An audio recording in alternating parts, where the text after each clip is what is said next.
I'm David Goodrich, and I want to say thank you for this opportunity to share a couple of quick examples of course developments I've been a part of.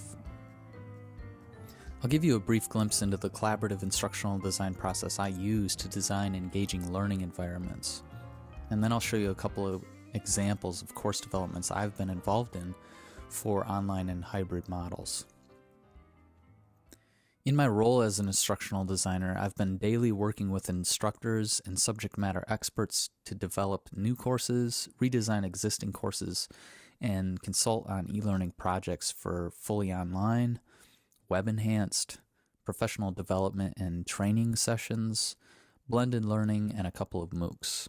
I collaboratively design learning environments that emphasize engagement with course content, peers, and with experts in light of the work that's been done by Garrison, Anderson, and Archer on communities of inquiry over the years. I use a form of the ADDIE instructional design model to design inquiry-based, problem-based, cooperative, collaborative, and active learning experiences that assess the student's knowledge, comprehension, application skills, their abilities to analyze, their abilities to creatively synthesize, and their evaluation and critical thinking skills. So to do this, I like to guide the SME through backwards design, which involves three main steps. The first really is to clearly articulate the desired results in the form of objectives, and then to determine the evidence students should have to generate to demonstrate the desired results have occurred. And then lastly, to design the course activities and materials that will give an experience and opportunity for the learner to practice and demonstrate competence for those intended outcomes. It is really important to begin the instructional design process by doing a needs analysis for the target audience alongside the subject matter expert and key stakeholders. Once we really have a solid understanding of who the intended audience is and what their prior skills and experiences generally are, we can then really move forward with creating or identifying clear and measurable objectives for each weekly unit.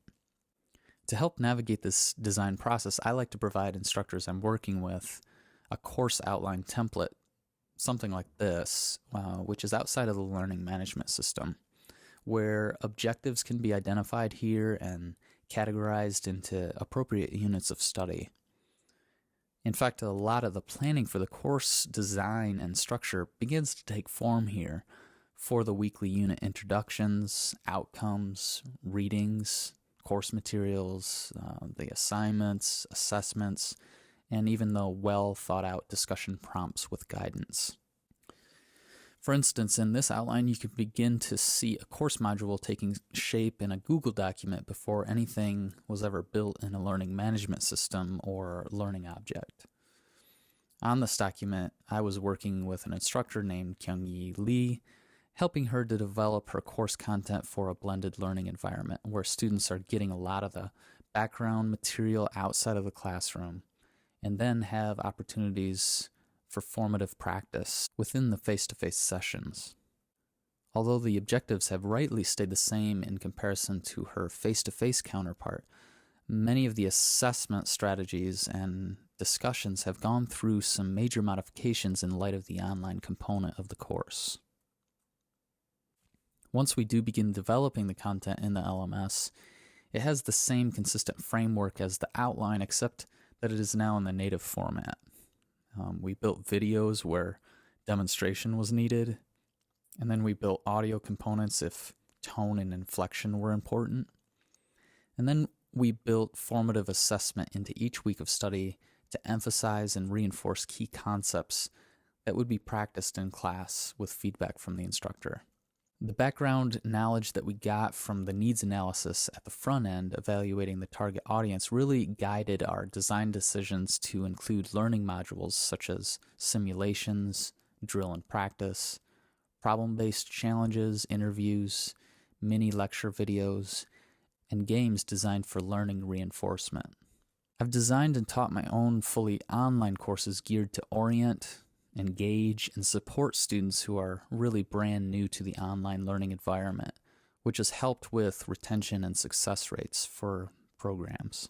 I've taught and generated curriculum for faculty development workshops on the topics of engaged and active learning for the flipped classroom, and these workshops have been done primarily in learning spaces that were designed for team-based, problem-based, and cooperative learning pedagogies.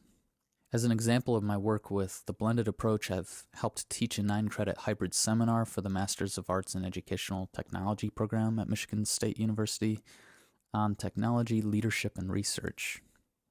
I was also part of an instructional design team who helped develop a foundation of science MOOC geared toward building critical thinking and scientific literacy of participants. And I was even able to help with a 7-week summer course called Surviving the Coming Zombie Apocalypse, Catastrophes and Human Behavior, which was featured on the Time magazine website. This course really focused on how humans behave in plagues and catastrophic events.